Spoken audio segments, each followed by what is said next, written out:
Yo, what's up, everybody? If you haven't heard about Anchor, let me tell you, this is one of the easiest ways to make a podcast. First of all, it's free. Second of all, there's creation tools that allow you to record and edit the podcast right from your phone or computer.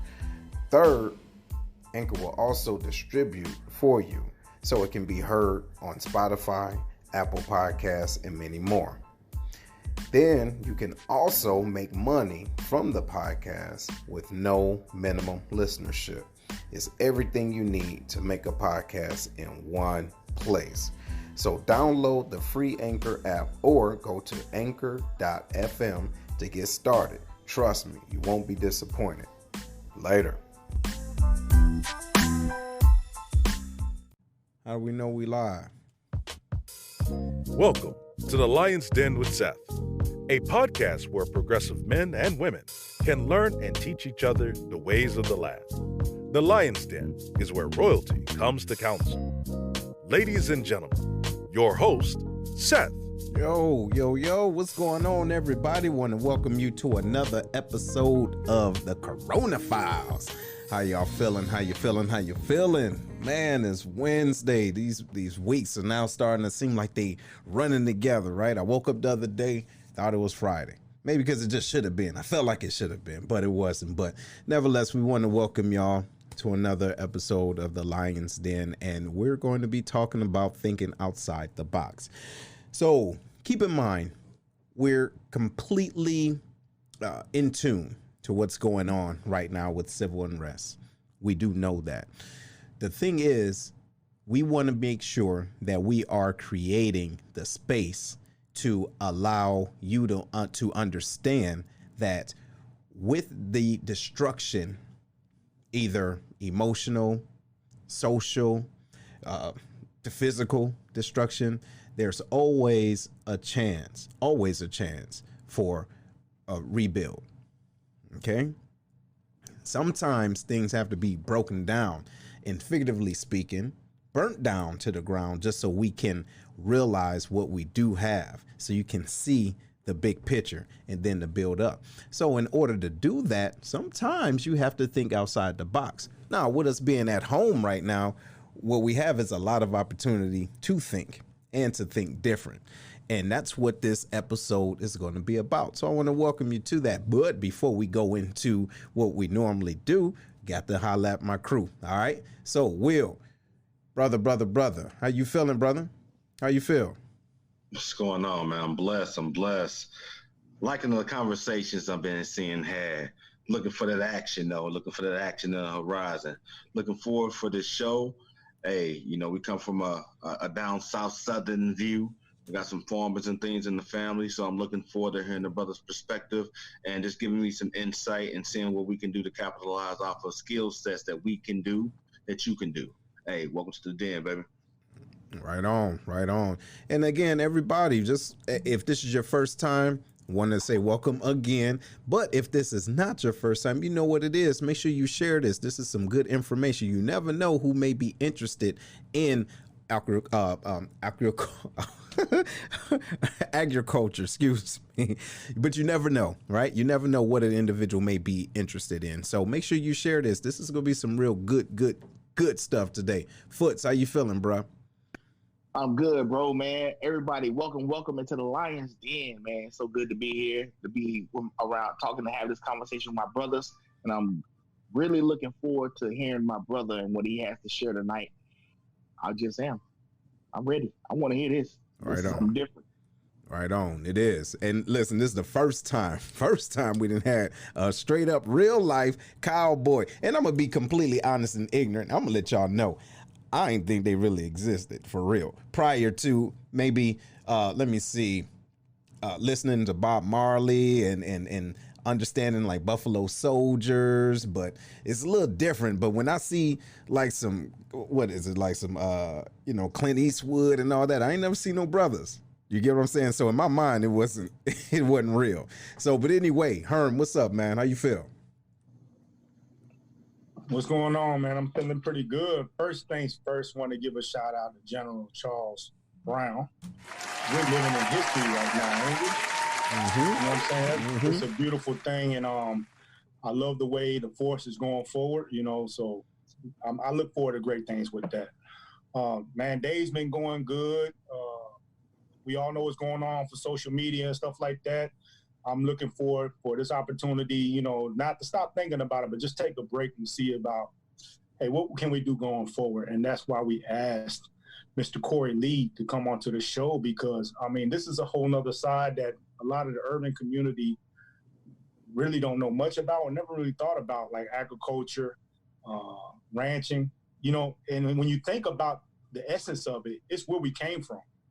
This is what our people came up doing. And it's kind of an art that we've lost along the way. You know what I'm saying? So it's going to be good to talk to a real life cowboy. And another thing, we one of the first in that as well. So it's going to be great to talk to a real life cowboy about that lifestyle. And he's not a better country singer than me. But other than that, man, I'm looking forward to this conversation. Mr. Corey Lee. No, hold on. Let's go back. First of all, ladies and gentlemen, every time this brother say he can sing, you already know that's the first lie that come out of his mouth, all right? And so always listen to about 99.3 of what he say. Then after that, he go come around to some bullshit. But anyway, who coming on? Corey Lee. Hey, how you doing, brother? Welcome. Welcome. And I appreciate y'all having me on here tonight. Chance to share my experience and some knowledge that I've gathered throughout the years, and maybe give you a different perspective on how we as a people can go forward. I think a lot of the times that we get so caught on what has happened in the past, we lose sight of where we're going in the future. And so, we have to find that happy medium to say, hey, we understand the history, but let's use that to go forward, because if we don't go forward, we're going to be stuck at the same spot. Bruh, say that. And that's the deal. And a lot of times we as a community, we stay stuck in that. You get what I mean? We stay stuck on it, and we can't see the opportunities that may be right in front of our faces, man. So thank you seriously for being on and for doing this, man. You've been getting it in for 21 years being a cowboy. Hey, man, you got to make it do what it do. Man, never, man. He said make it do what it do. Man, so so tell us about a little bit of what you do. Like, what constitutes you as a cowboy? Well, I actually rodeo. I'm getting too old, but I actually rodeo. I calf rope. Whether you were aware of it or not, I kind of mentioned it earlier. Facebook and this technology in general has been able to connect people nationally, even worldwide, that share the same background, the same thoughts and things that you do. For example, I mentioned earlier, there's a group on Facebook called Black Cowboys. They have 20,000 members, so there's still plenty of Black Cowboys still getting it and doing their thing. And in fact, in the modern day rodeo history, the most recognizable face is a Black cowboy, is Fred Whitfield. In fact, he's going to be in Tennessee here with me in October doing a clinic out of Shelbyville, Tennessee. And then there's a Black farmers group that boasts 10, 11,000 Black farmers. But as I spoke about earlier, if you look at the 1890s land grant colleges, those universities were founded on agriculture. And, North Carolina A&T, which I'm a proud Aggie, you've got FAMU, you've got Prairie View A&M, you've got Tuskegee. And so agriculture has been loud within our community. It's been dormant because everybody likes to think that every successful Black person came from Detroit, New York, and DC. Well, hold on, wait a minute. Hey, hold on, wait. It might be a little true, right? Shout out to Detroit. Say what? From the South. No, actually, no. Straight up Detroit. Everybody, the whole community, everybody came. No, I'm joking. Lord, somebody help me. but no, you're absolutely right, man. And I think that they forget about our history, especially when it comes down to sharecropping, right? And understanding how to grow your own and be a part of the change and being self-reliant, because that's the most important thing. How do you be self-reliant? But I want to give a special shout out to our viewers right now. How y'all doing? What's going on, Gary? What's going on, Miss Michelle? I see y'all, Miss Mona. What's going on? Lamarian, what's up? How y'all feeling? Make sure y'all sharing this, right? We appreciate y'all sharing this because we couldn't do what we do if it wasn't for you. All right. So, brothers, what y'all got over there? Hey, Herm, what you got, man? So Corey, hey, once again, thank you for coming on to talk with us. I want to talk about your experience as when you had a farm, ranching and with agriculture.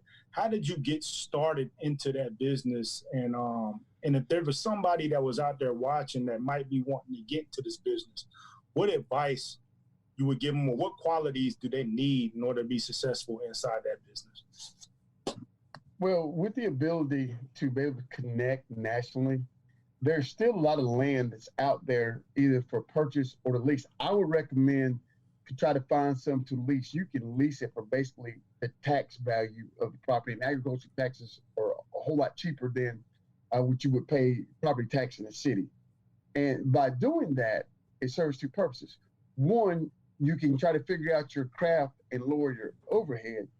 And two, there may be some black farmers out there that don't want to sell their place, but their kids don't want to farm it, but they don't want to see it go in somebody else's hands, and they will, glad to share their knowledge to help you along while you, farm their land. And, a lot of the black farmers, the older ones, they're getting really, really old, and they can't do what they used to do, and plus the way the USDA has a long history of discriminating against black farmers. And so they were not, the older black farmers, well, we ain't about to say the older black farmers. Black farmers in general were not, they didn't enjoy the same opportunities as similar situated white farmers. And so I would recommend leasing somewhere first as you can. And the way they go about that, call your closest HBCU, whether you're in the South or something like that. And a lot of those places have extension services. And those people know, say, hey, my old man, Herm Brown down the road, he may be willing to work with you and let you farm his place until you can get the hang of it. See, now, you know what, that makes a lot of sense. I didn't even think about it like that because it's so much land. And like you're saying, individuals are getting old and they can't take care of them themselves. And I'm sure they wouldn't have a problem teaching you the ropes. You know what I'm saying? So it's like for other people to understand, be more relatable, it's like internship. Mm-hmm. You know what I'm saying? It's like an internship. You learn the ropes right here. Not that much risk on your part, but you get to know ins and out of the business, right? Mm-hmm. Yeah. Right And you know what, Corey, you said something earlier, since I am originally from Detroit, but when you were talking about, in my mind, concrete farming. So individuals feel as though since there isn't a lot of land that they can't farm or they can't, create a garden. And you're saying it was very easy to do. Can you explain that, what individuals can do in cities? All right. Well, there was and I can't think of the gentleman's name, but there was a black man who invented a contraption a couple years ago to basically, it's vertical growing. So you can take, say, like a big pot, big vase, and this joker took a pipe. So took a plastic pipe, like a water pipe, cut holes in it, and ran a hose pipe through the top. And so you could grow like onions, tomatoes. So instead of going out, you grow up. And so when they put holes in there, it's one, it'll get oxygen, and and the pipe's only maybe 6 inches round, and the roots will find the oxygen. So you load it with dirt, put seeds in it, and so it grows out on the pipe.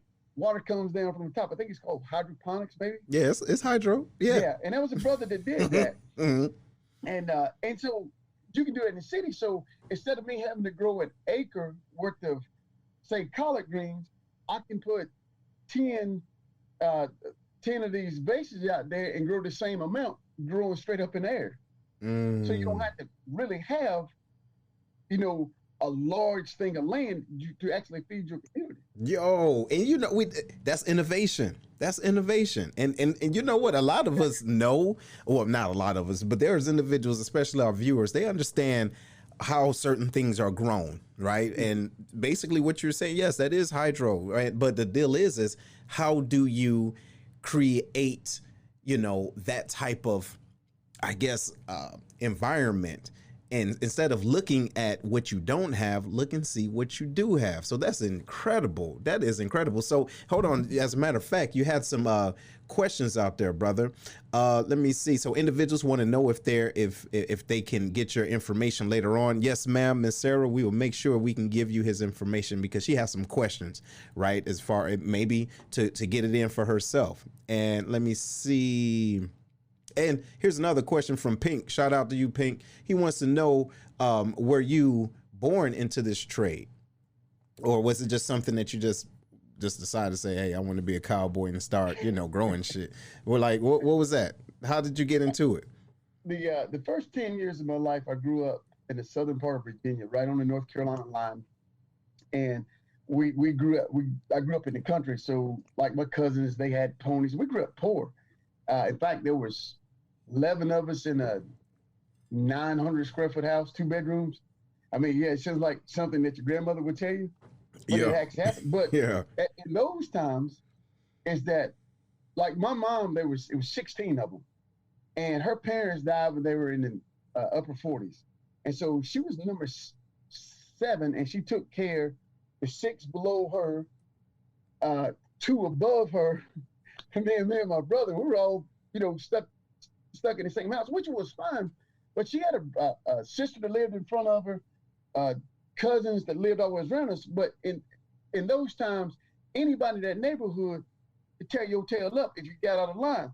But you were so poor that you didn't know it. I mean, to this very day, I will not eat macaroni and cheese and black eyed peas because of them times there, because you ate that a lot. And then, but if you didn't like it, you go across the street. You literally could walk into the neighbor's house who were not your, you know, blood relatives, but those communities were so tight. You can go anywhere within a mile and eat. You know what? Nothing was ever said. You know what? Hey, that right there, by itself is a whole nother conversation. And I really do believe we're lacking that when it comes down to what a village truly is and really being a neighbor and our brothers and sisters keeper.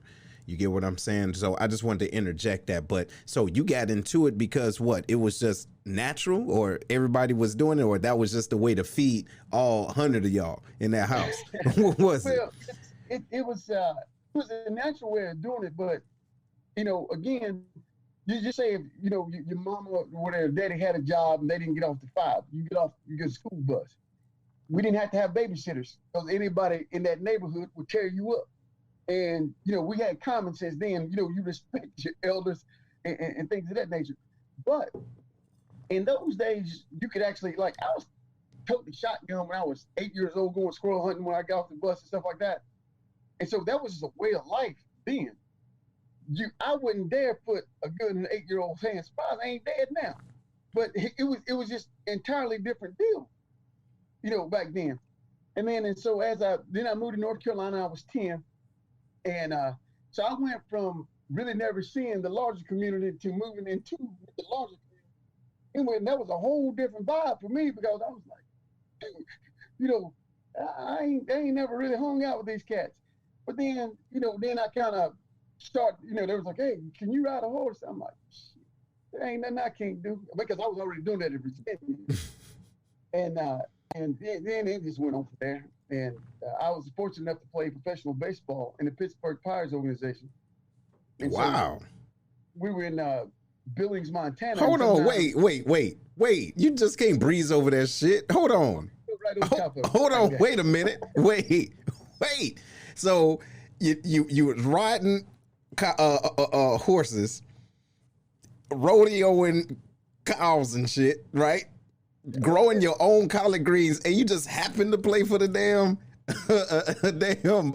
baseball league. It is what it is, man. Ain't that a blip? Hey, shout out to you, bro. And I can't believe, hey, and I mean, you just act like, yeah, so yeah, I play for the, you know, the Pirates or whatever, wasn't nothing. Yeah. Then after that, I spent just, some time with the Titans. yeah, you know, yeah, you know, I just, you know, I cured cancer and shit real quick. And then after that, I just, what? Man, no, shout out to you, man. But look, hey, Will, what you got, man? What you got? So at the end of the day, Oh, okay, now, I graduated from North Carolina A&T. And so that is so it's renowned for engineering, but they had a big ag school there, you know, and very innovative over there. And so, you know, I would kind of go over there and hang out with some of those cats, and it was natural to see plenty of black people with students at A&T that was over in the ag department, and so it's not a new conversation over there. You know what I'm saying? But we can get to the point. Well, life's events happen. And you talked about innovation early, you know, in the conversation we were having. Well, at the end of the day, you look where we are right now, riots going on across the country. And the thing is that if you look at the Tulsa riots in 1920, you know, you had basically a Black Wall Street that was thriving. And they pretty much were just mass killings, what it was, because they were thriving, they were innovators along the time, but the community was self-supported. Since then, you can't really name any other black communities to that level since 1920. I mean, I'm talking about really doing, you get up to Detroit, y'all was doing Motown. Well, let's go back country now. Let's go back to the country. You might have could sing, you know, like Motown, but you know, you couldn't eat because you didn't know how to grow your own food. Hold on. Wait a damn minute. Hold on. Yes. Yeah. But no, you make right. That's true. Of being, you know, from the North, man, I'm from Detroit. That's fine. Yeah, you my brother, I love you anyway. But, you know, your folks probably came from down south. Can you agree with that? Half of them. Yeah, half of them. No, seriously, because being perfectly honest, my father's from Ghana. Directly from it, right? But no, you're absolutely right. And so we have a lot of roots there in Alabama and Memphis specifically. But no, you make a lot of sense. So, but here, let me get a question for you though. Will, what you got, brother? Brother, you are an amazing individual, right? So I go out to speak to a lot of kids, and from a mechanical engineering background, I'm looking to see if you can go out to talk to the younger kids, because I heard you say a lot of the older farmers, right? So that means they're dying off. How can we re-energize farming as a profession to our younger generation? What are some things that you can tell them to get them amped up or lit, as they would say, to a profession in farming? Well, anywhere in the country, you're going to find black farmers somewhere in the outskirts of the major cities. And I've got a network of them. And are you in St. Louis? I know a couple of brothers not too far from there that are big in agriculture. And the key is to get them around these people and let them talk, because it's all about exposure. I mean, because they may be able to get onto a farm and say, dude, you know, look at this big machine, or man, what is that? Is that a cow, or is that a donkey or something? You know, whatever. So it's all about exposing them to that way of life. And then that will give them the option to go ahead. You said you're a mechanical engineer, or into that background. That's the background. Okay. Well, we're the only people on this earth that can't feed ourselves. We was brought here to do this kind of work, but then when that money got thrown out, you look at every time somebody talks about food stamps, first thing they want to do is stereo black communities. You know, blah, blah, blah. Have you ever seen the budget for the USDA? Only the Defense Department's budget is bigger. Well, what they're doing is they're supporting these white farmers. They're giving them grants. They're just giving them free money. Nobody ever talks about it, because they want to give you $700 a month in food stamps, but give them $500,000 that they don't have to pay back to feed you. Think about what I'm saying. It's now. But Hey, Seth, can I get real on him? Can I give him some real talk? Hold on. Wait. You say what? Can you do what? Can I give Will some real talk? Man, if you don't, I wish you would. Please, let's do it. All right, I'm gonna go ahead and give you some real talk. So, at the end of the day, is this: if we don't learn this as a people, you see the attitude towards our people now with 45 in office. What he does is he says stuff that a lot of them are thinking they're afraid to say at the end of the day. Message. You take a man that has lied 16,000 times in 3 years, he is my man, but we can't ever break that glass ceiling. But they get mad because George Floyd is been on a 2-week tour on a funeral. I mean, I've seen stuff on Facebook posts that people that I know from the larger community that I didn't even know they could even think like that. I was glad to see it because I'd rather see a snake in front of me and know that what I'm dealing with than to want to sneak up on me. Hey, Message. let me tell you something, man. I'm glad you said that, and that's real. And ladies and gentlemen, if you know what, thumbs up, hearts, anything, if y'all can dig what you just said. And again, this is the Lions Den. I want to make sure that you know that it's your opportunity to share this and your responsibility, because there's a shift that's happening. Okay, there is a huge shift, and it depends on you where you're going to be, right? What side are you going to be on? But this is a prime time. And if we're talking about growing stuff, the ground is extremely fertile right now to be a part of the change that you want to see, right? Instead of waiting for somebody to do what you can do. Now is the time. Herm, what you got, brother? Damn. So, hey, Corey, so we talked a little bit offline about getting into this business, right? And then you brought up a way to get into it is digitally. You know what I'm saying? Maybe you're not good at the farm, but there's probably other opportunities for you inside this business. You care to expound on that a little bit?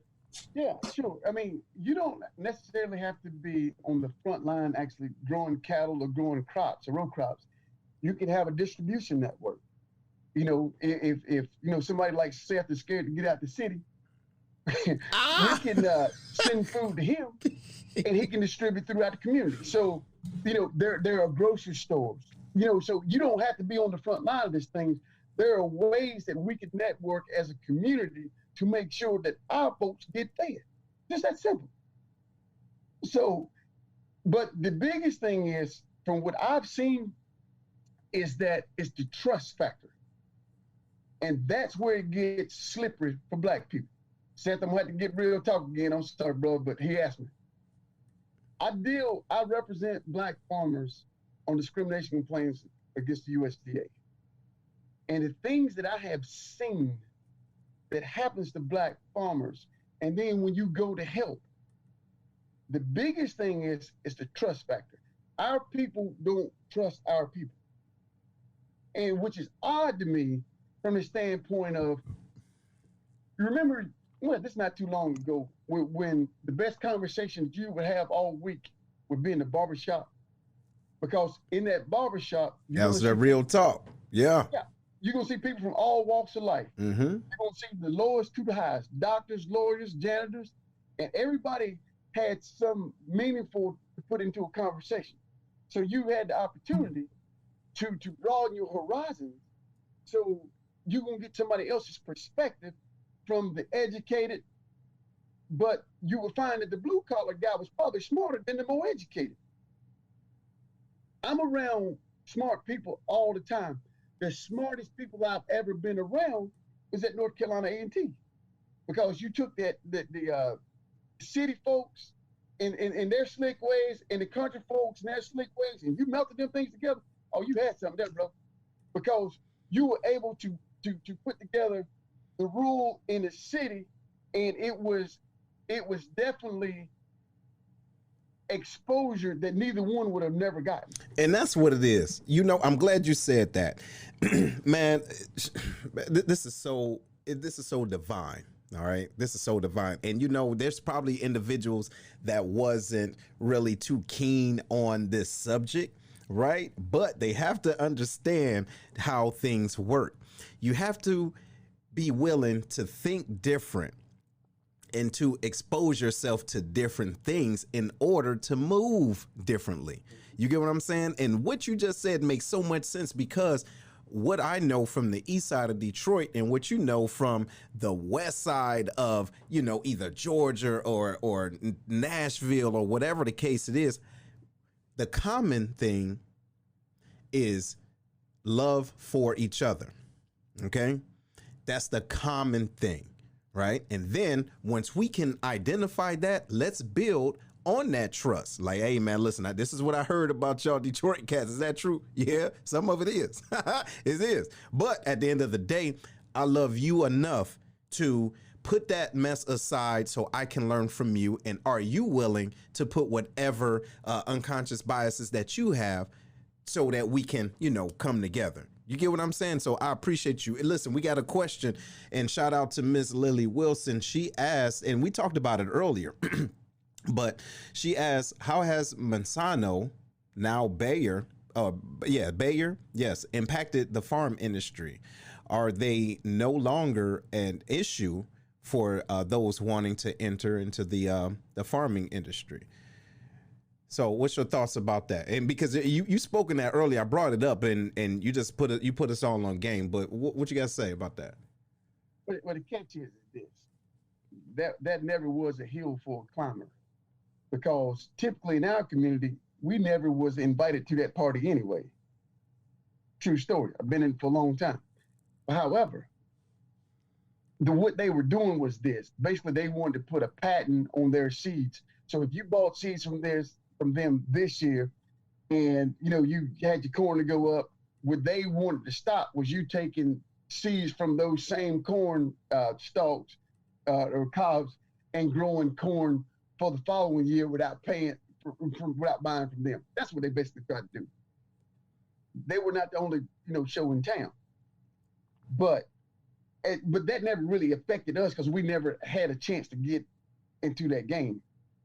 And so my challenge is just to the Black community as a whole. You spoke on it very well. We need to get over this north-south thing and better realize we're in the same boat together. And if we don't go back to back, what they say, Mustangs, circling the wagon and kicking out, or donkeys kicking out to everything to come at you, that divide and conquer thing. Damn, I ain't never heard that, brother. Wait, hold on. Wait a minute. Wait a minute. Say that. That's crazy. It's two cats fighting for a mouse. What'd you say, Herb? What'd you say, Herb? What'd you say? I said that's crazy. It's two cats fighting over a mouse right there now. Hey, so say that again, brother, with the donkey and the wheel and shit. What'd you say? So if you ever got to a farm, mm-hmm. and let's say there was a predatory animal, and there was a herd of donkeys out there. Well, they will get in a circle and they will kick in at each other. Well, horses will get in a circle and kick out to whatever the threat is. That makes sense to you? Damn. We as a people, we kicking in. We kicking each other's ass. Hold on, man. Hold on. Did y'all hear that? Message. That's a message. Hey, and that's from a cowboy. Y'all better pick that shit on up. Hey, but listen, hold on. We gotta take a little pause for the calls and talking about supporting us and supporting good business. We got some brothers that's been holding us down for a while now, right? And I just want to introduce you to Kevlar's Grill. Ladies and gentlemen, y'all know what it is. One of our sponsors, and they've been getting it in. They're inside the VFW, the Scott VFW. Their number is 618-416-5700. They still got the gratitude box thing going on, so y'all can call, make an order, and you can give food to first responders, right? And individuals in hospitals, the police department, you name it. And it is a great time. They do the catering and everything. And now they was down for a couple of days due to some plumbing issues, but everything is back good and they're popping it back open. So make sure y'all holler at them. And so they do deliver. They got the Grubhub 25-mile radius, ladies and gentlemen. Make sure y'all holler at them, okay? They're inside of the VFW, outside the Scott Air Force Base back gate. VFW post 4183. And again, the number is 618-416-5700. Then don't forget, school gonna be coming back in for some of y'all, but if not, y'all can look fly on the computer, right? So why don't y'all get these shoes, get these kicks, y'all. Go to Urban Soul, right? Holla at this boy. Go on Instagram, Urban Soul, Upper Soul, UPPERSOLEZ. They got the retro kicks and all of it. So for y'all sneakerheads out there, go ahead and support this brother. He's getting it in. Last but not least, I want to make sure you guys know that we still have the Lions Den apparel. Now, there has been some delays, obviously, because of the COVID and everything. But for those of you that have placed orders, we appreciate it, and they have been coming in. I even got mine here from my daughter. We got her one. Look at that. It's nice. Purple. Favorite color. So we got the kid sizes and y'all that's working out, get them on in. Will, he's rocking his. Don't forget, you got your mugs. You got different colored mugs and everything. Hoodies. And when they do open up all the beaches and, where y'all trying to get it in with y'all mask on looking crazy, you can get your towels, right? You got the beach towels. And if you got the new babies, being in quarantine, there's going to be a lot of them. So make sure y'all get them onesies, okay? Get them onesies so your baby can look fly and being part of the pride. Right on? Right on. So, man, brother, man, you've been keeping it 100, man, and I do appreciate it. Will, what you got, brother? I'm soaking up the information, and I'm trying to figure out that message. You say you got some contacts over near the St. Louis area, right? Uh-huh. Let's see if we can work together and set up some of these field trips. And I'm quite sure we can get a lot of young men and women that want to go out to see things like that. I remember going to Grants Forum back in the day. I was appalled. And you know how it is for a brother from the hood to see a donkey. It's an enlightening experience, right? So I think if we can inspire them at a younger age, we can definitely grow that desire and to do something different. But as you guys talked about, we hate on each other a lot. I don't think that trust is there. So I think you're a big contribution to showing that, hey, you cool being like this, and it's a great profession. I'm quite sure you're well off. I think sometimes we got to tell people the benefits of it. It ain't no easy work. But sometimes, yeah, no, I feel you, Will. And you know what, man, you're right. What we don't do, we don't expose the other side of things as far as what's fly.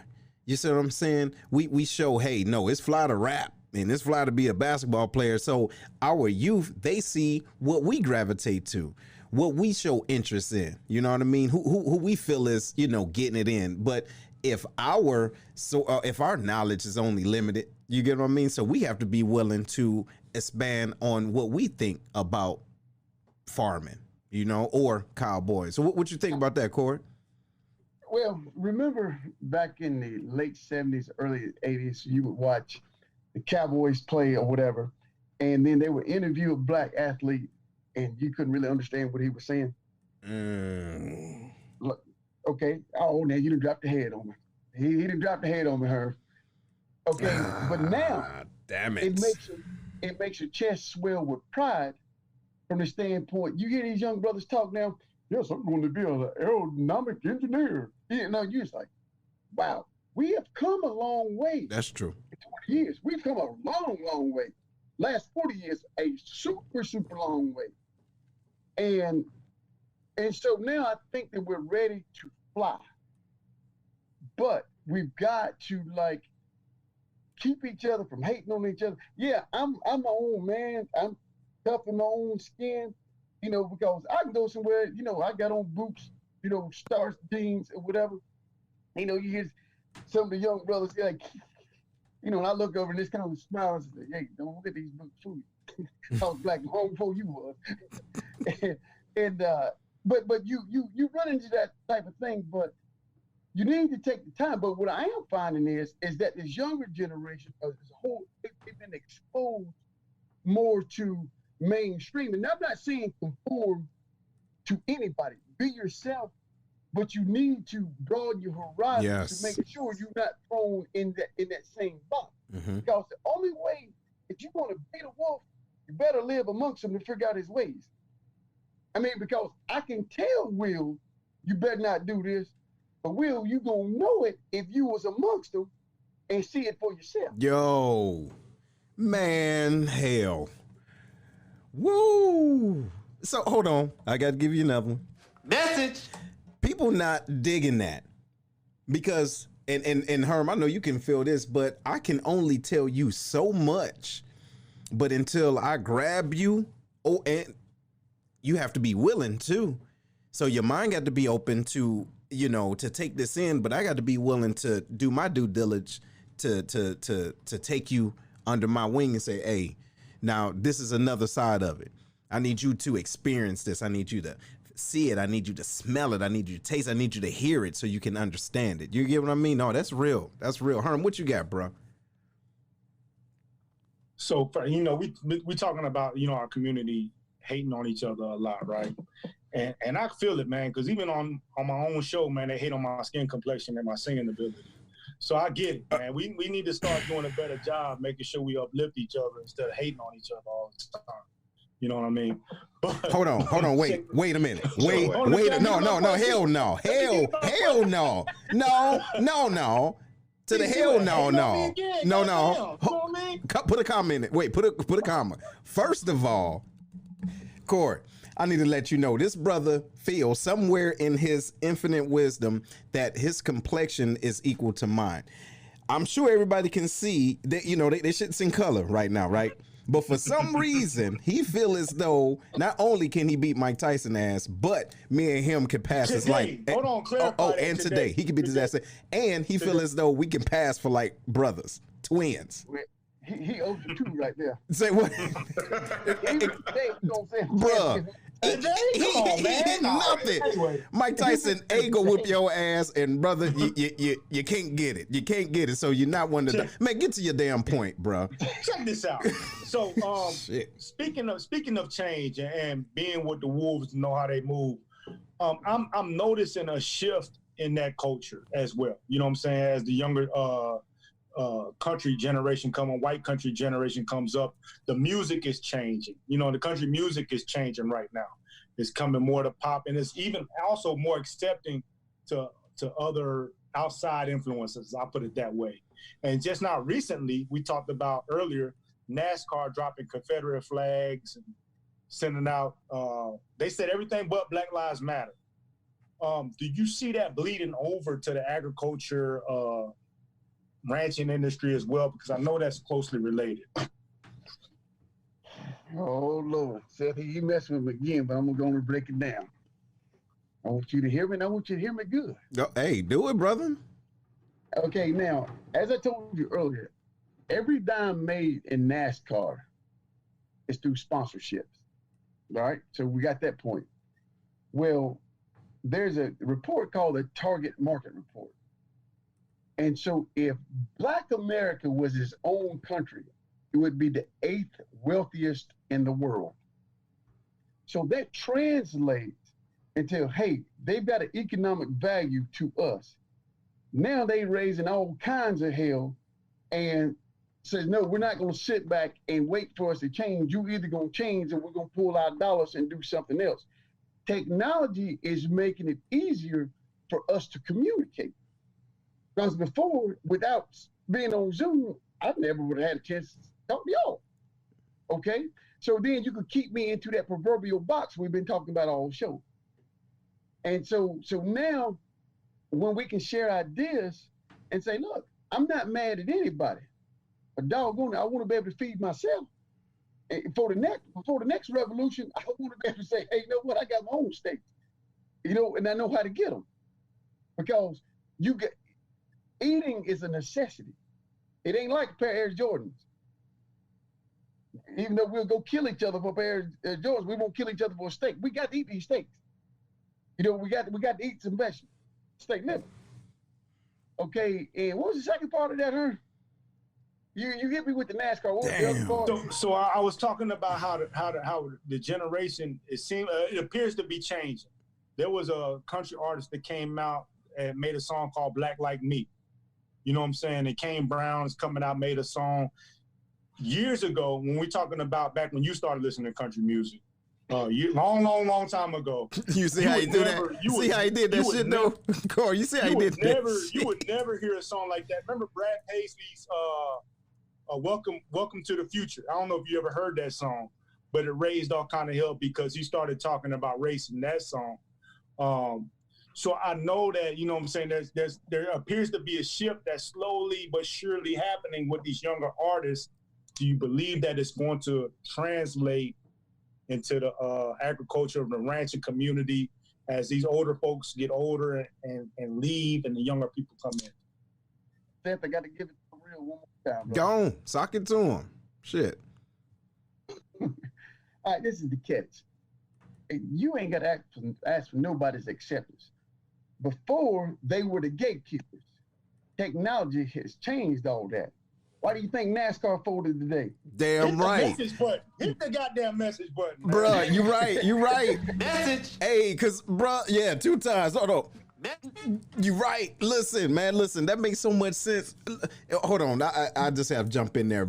Ladies and gentlemen, first of all, I want to say thank y'all for tuning in. I see my brother. Shout out to you, E.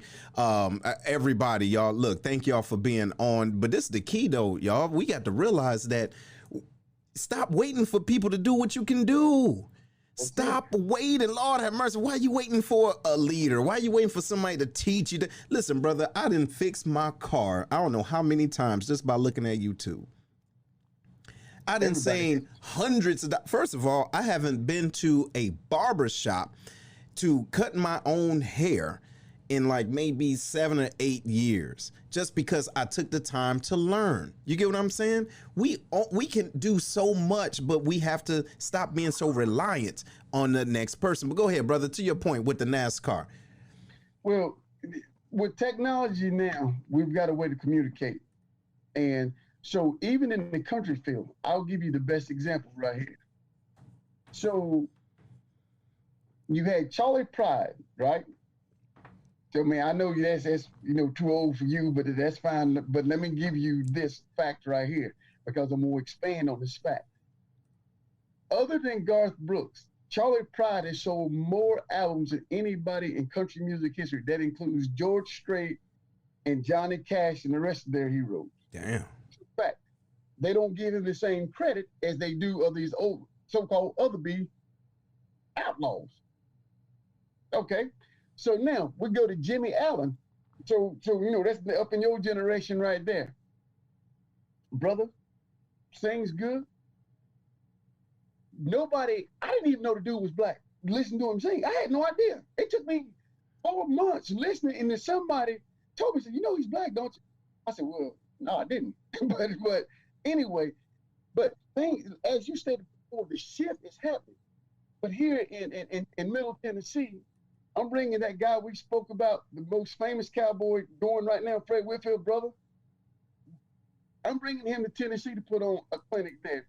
There's going to be some country music there. I didn't ask for nobody to do it. I pulled out my damn checkbook and the shit was on and popping.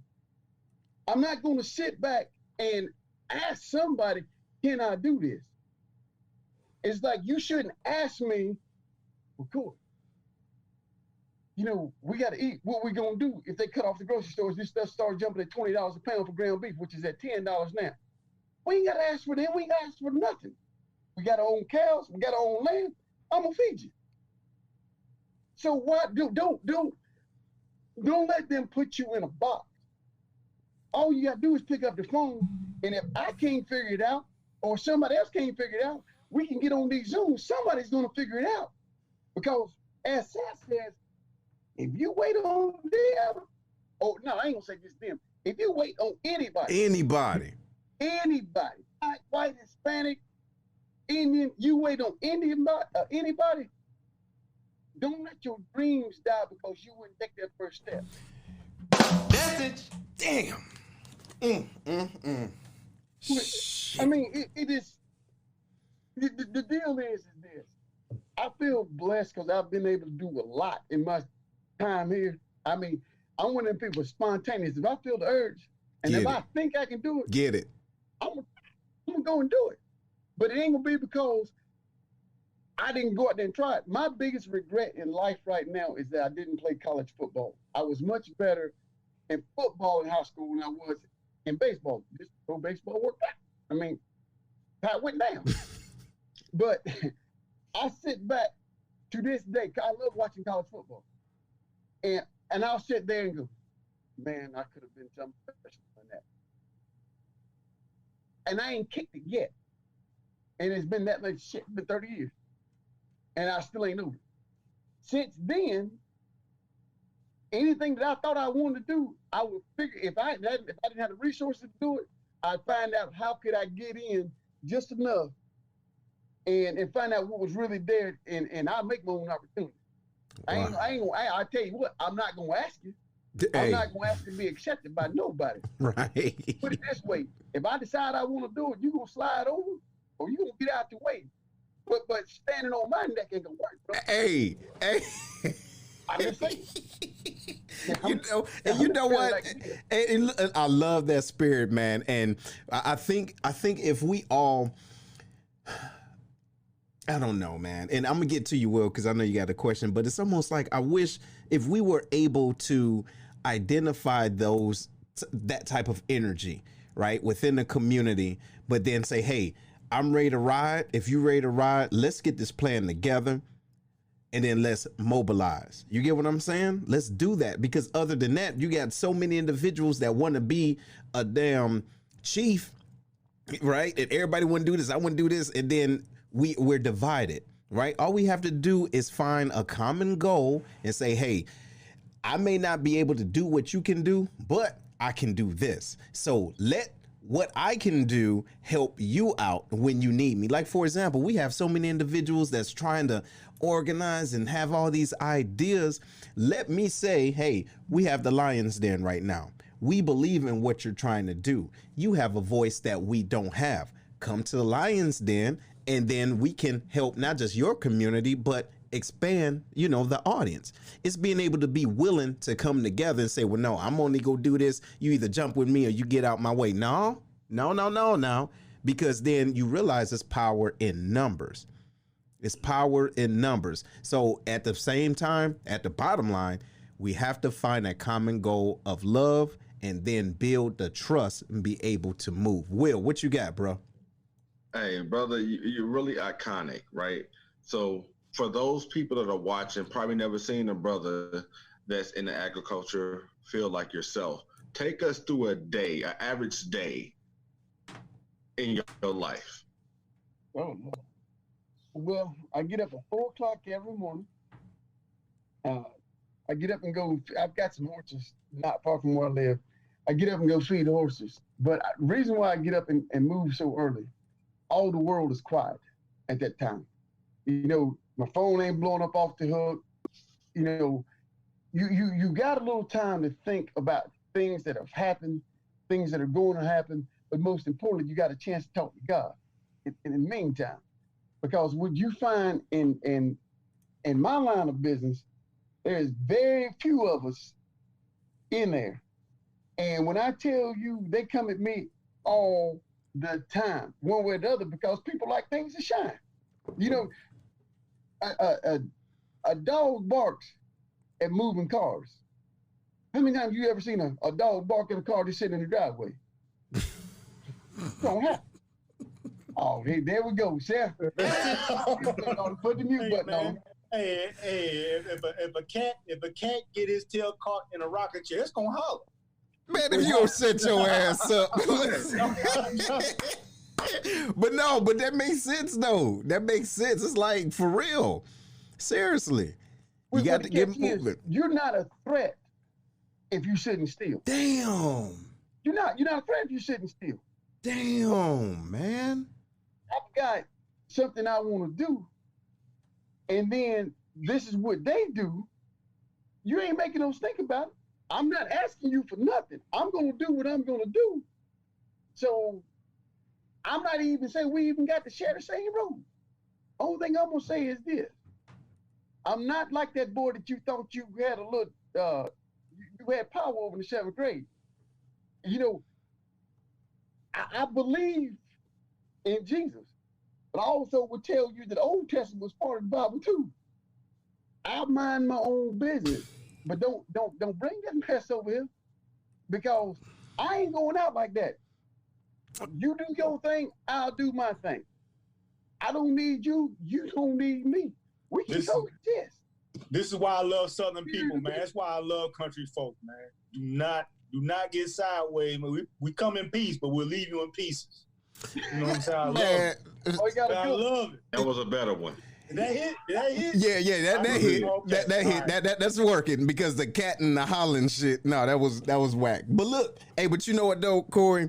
Man, listen, you're saying a lot of sense, man, and we have to be able to be willing to separate ourselves from individuals that can't dig it. Ladies and gentlemen, hopefully you understand what I'm saying, and I'm talking to those that can understand what I'm really trying to say. You can't. Not everybody's going to come with you. All right. Not everybody's going to come with you, and you have to be willing to have a certain mindset, to be willing to compartmentalize individuals and say, hey, I can deal with you over here, but when it comes down to this train, this one right here, you're bringing something negative that we don't need, and you're not contributing to this movement, to this journey. You get what I'm saying? So understand your boundaries and cut folks off. We're getting ready to move. As a matter of fact, take that back. We're already moving. Yeah. Herb hit something real good earlier, is that the shift is already taking place. Yeah. And there are a lot of the younger generation, they're going to support you just because, and it doesn't matter what community. But at the end of the day, this is the best advice I can give anybody. Under all circumstances, whether the truth hurts or it's going to hurt, do what's right. If you do what's right and you put your head down to that pillow tomorrow and you don't get up, then it was well worth it. But when you start doing things, cutting corners, well, just because you wanted that Corvette a year earlier than you should have bought it, but you ain't paid folks that can kind of help put you up, it makes it bad for everybody else. It does. But that peace is more important than that silver and gold. Brother, ain't it? Ain't it? Ooh, Brother. I've been on both sides of it, brother. I'm telling you, that peace is nothing like it. There are times, man, when I know somebody is wrong. And I'm just like, you know what? I ain't even going to deal with this, to shut this mouth up. Either here's your money back, or what can I do to remedy the situation? And knowing they're wrong for what they're trying to do. Knowing it wrong. But the thing is, I'm going to always look at you with a smile, because there ain't nothing that you can do to me. If you didn't give me joy, you damn sure can't take it from me. And you don't have that ability as a human to do that. But you sit there and say, you know what, you must need it. Anyway, in my mind, you must need it worse than I do. But when you can do business in that integrity, when ain't nobody looking and you still do the right thing, that gives you that peace. And when you go on like that, man, I'm telling you, I've been on both sides of this thing.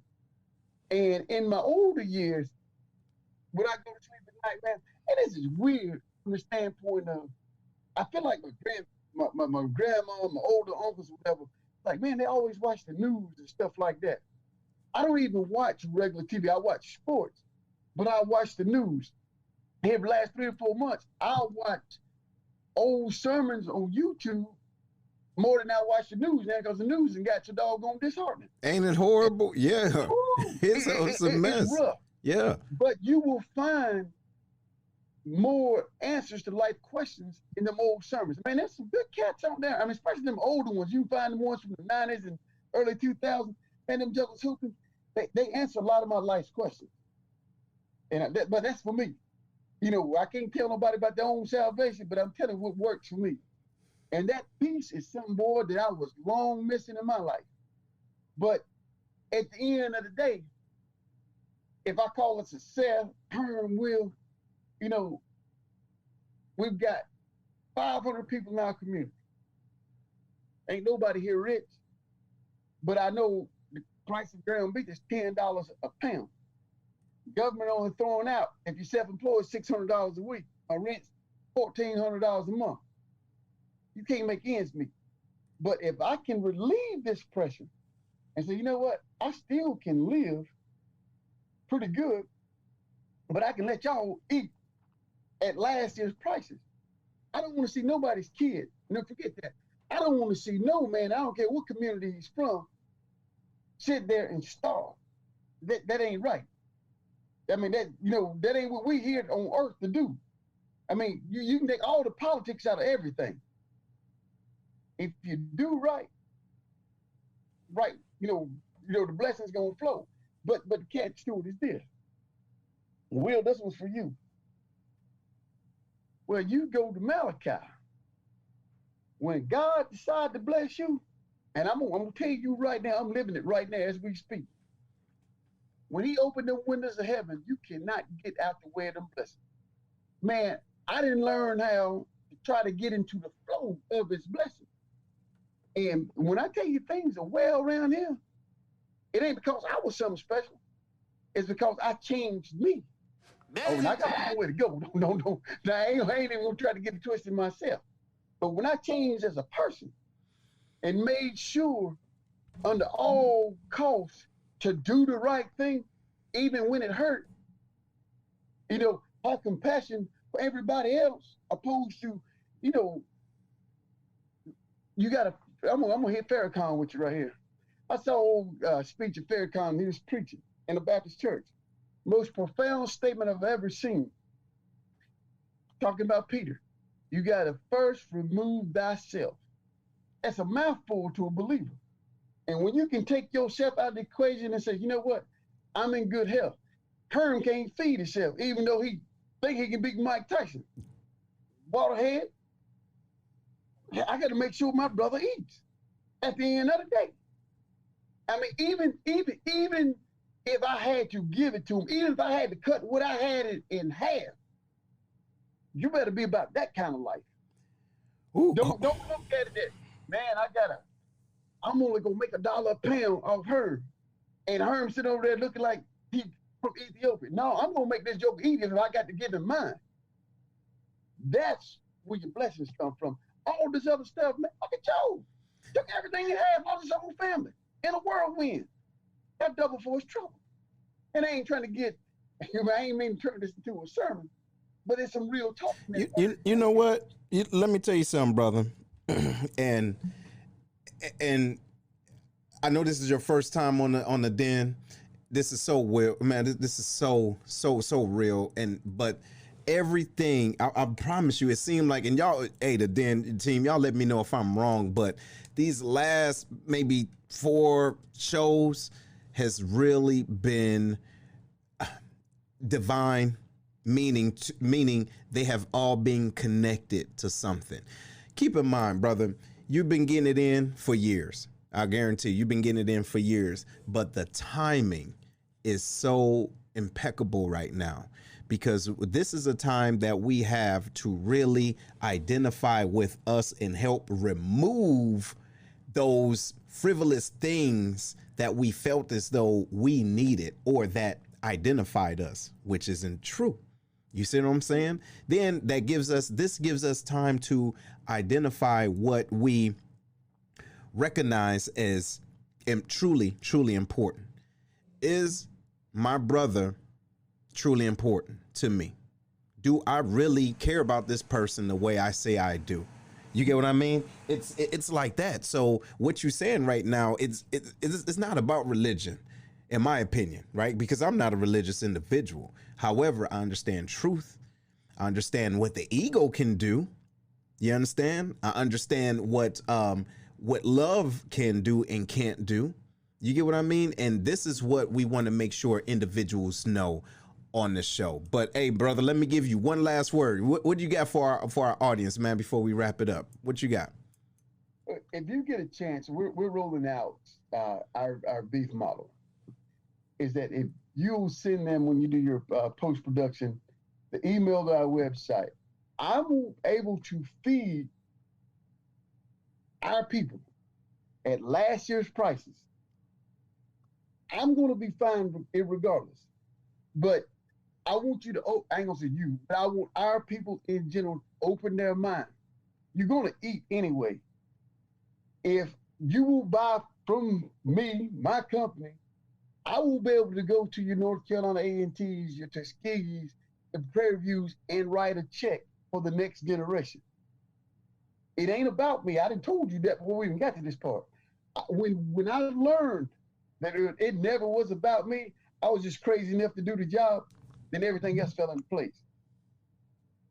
And so if you'll put up the link, decide for the chef. It's the same beef that you eating out of whatever restaurant that you're getting. I can sell to restaurants and I can sell to families. And everything that you buy, I'm only going to take just a little bit because my thing is I've got a 13-year-old. Hey, look, he got to get college and them shoes too. Yeah. It ain't even about that. Yeah. But think about the kids that don't really have anybody to look up to. You know what I'm saying? Think about the kids, even like Will was talking about, to get them interested in agriculture. I'm not about me. I'm going to be fine. But I want to see the next Corey Lee, rise up. I want to see the next Seth Miller rise up. Herman Brown. Will, I didn't get your last name, so sorry, bro. But I want to see the next person with a dream, not afraid to take that step. That's what it's all about. You're right. And, and sometimes you got to push them out there. Got to. You push them out there, and then find that water ain't as rough as you thought it was once you get into it. Mm-hmm. That fly. That's what I'm about. It never was about me. It's making sure, because like I get calls all the time, and I'm just like, man, what can I do for you? Well, such and such. Hey, what can I do for you? I can't worry about everybody else. But anything that, if I can help you save on your groceries and feed your family, is great. But what little that I do make, a portion of that little bit is going to be to better somebody else. That's how it is. If I can feed the country just a penny of everything that I sell, will be more than enough for me. I dig it. Right on. I appreciate it. Will, what you got, man? What's your last word? Last word for me is going to be trust and perseverance. We've gone through a lot in our lifetimes. And if we don't act now and move, not sit still, and to what you talked about how many dogs barked at a car that's sitting still, people gotta get up off their ass and learn how to care about other individuals and quit making excuses. Hey, brother, I appreciate you, man. We definitely be in contact because I want those contacts because I want to get some kids out. Oh, yeah. No, trust me. Yes. I'm about that. Yeah. So I appreciate you, man. And hey, thank y'all for tuning in. Yes, no doubt. Yeah. Hey, man, listen, after today, you're going to have some customers. Trust me. For real, for real. Herm, what you got, bro? Don't let him start talking about country music. No, hey, Puss, you there? Let me see. Is Foots there? He didn't went to sleep. Right. But go ahead. Yeah. Oh, let Foots go before okay, me. Go ahead, Foots. What you got? Man. I got a question for you. Can you send me some of that online? Do you have an online store or where I can get a hold of you? Because I'm trying to get some of that meat, brother. Brother, I got you, brother. I don't come in here half-cocked. Look at it. hey, I've been thinking about that the whole time. Sitting here hungry. You get your hungry ass. So, hey, but look, no, but for real.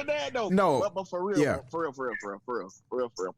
Thank you for coming on and enlightening me and the family of the Lions Den and everybody that's been on watching, man.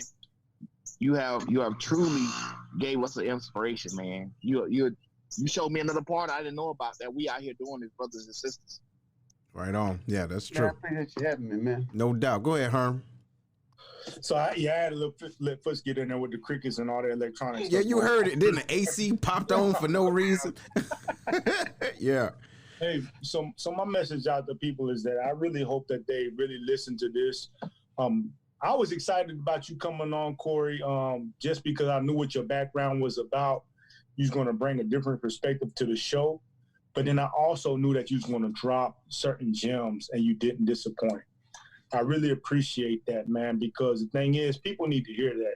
They need to hear that. Don't wait. You know what I'm saying? Don't sit on your hind side waiting for the opportunity. You got to go out there and get it. You know what I'm saying? That's exactly what you did. We talked before. I'm spitting. You talked before that about some of the things that's happened to you. We didn't really get into it that you're going through right now, but you never let that hinder you, and you kept moving forward. And that is the message that I want to give out to people. It's like, yo, it's up to you. You know what I'm saying? Like, life is not always going to be easy, and they're not always going to give you underhand pitches. You know what I'm saying? You got to be able to adjust and move forward. Mm-hmm. We talked about hating and all that other type stuff, and y'all know how I feel about it. You really motivated me. I'm not going to wait anymore. I really ain't. And you talked about you're going to have the Cowboy come on. I'm ready to come on stage and sing for you. You know what I'm saying? Damn it, man. You couldn't do it. Just couldn't do it. Let me get this out, goddamn. I'm ready to come on. It's my time to shine. This is my year. You know what I mean? So let me get on. I'm not even going to charge nothing. You know what I mean? Just let me get on and blow up one time. All right. So listen, this is how we go do this, Herm. Listen, you singing is exactly what the whole 2020 has been about, bruh. You are like the damn, yeah, man. You're like the Brussels sprouts to the rest of everything that's been going on, bruh. So stop it. Yeah, man. Jesus Christ. But listen, brother, shout out to you, man, for real, man, for coming on. You really got it in, man. You really enlightened us, and also the Den. And ladies and gentlemen, if y'all still on, I know we kind of went by times, but we will be putting on his website, and we're going to post that, and make sure that y'all support this brother. He's getting it in, and he doesn't have a problem giving you what you need, right price, and you know that it's going back to the community. So that's what's up. So if y'all see this, please share it and make sure that that y'all get this word out. And we will holla at y'all next. This coming up Sunday, right? What we got, Herm? Yeah, caught you again, didn't I? Wait, what we got? No, you ain't got me, man. You know what I'm saying? The thing is, when I look at the calendar, sometimes I get a little bit confused. But that's it. If you come to the page, I promise you we'll have it together. That's it. Just know it's gonna be a good show. Yeah, it's gonna be good. So look, that's it. But look, y'all, we love y'all. We appreciate y'all for watching. Please share this though, because we couldn't be where we are if it wasn't for you. Also, don't be afraid. Give us feedback. I posted something earlier. What other conversations would you like to have? Who do you think would be a great guest? If you have the contact, shoot them to us. You know what I mean? This is how open we are. It's not a problem. Let us know, and then just make sure they have something to talk about. Other than that, they gonna get bit by the Lions Den. But look, y'all hold it down. We appreciate y'all. Later. We hope you enjoyed today's show. Make sure to listen to the show on Google Podcasts, Spotify, Breaker, and Radio Public, where you can subscribe, or via RSS, so you'll never miss a show.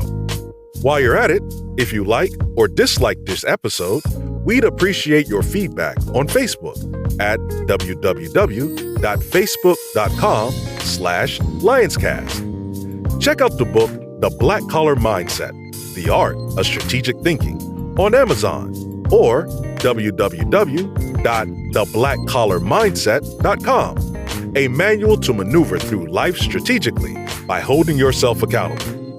Tune in next week for another episode of The Lions Den with Seth.